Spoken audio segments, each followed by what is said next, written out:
د الله عدل ته وګوره ستا نیکیانې دا ضایع کېږي نه ذره برابر عمل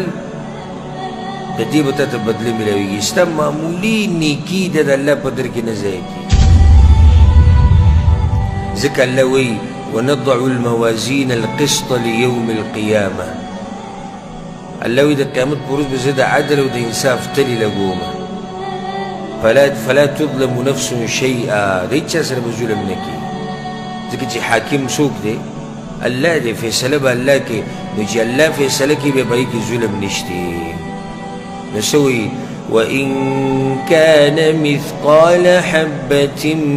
من خردل أتينا بها وكفى بنا حاسبين الله وی که د شړشمو د دانې امر عمل چا کړی که نه نو هغه به په دې تله کې پروت وي وکفى بنا حاسبین او الله وی موږ کافي و حساب کوونکي داسې ناشنا فیصلې دي د الله بالکل پکې ظلم نشتی ذره برابر عمل دم په تله کې پروت دی نو ښه مطمئن اوسئ ښه مطمئن اوسئ چې یاره زما د نیکیانو به څه کېږي نه نه الله سره جمع کېږي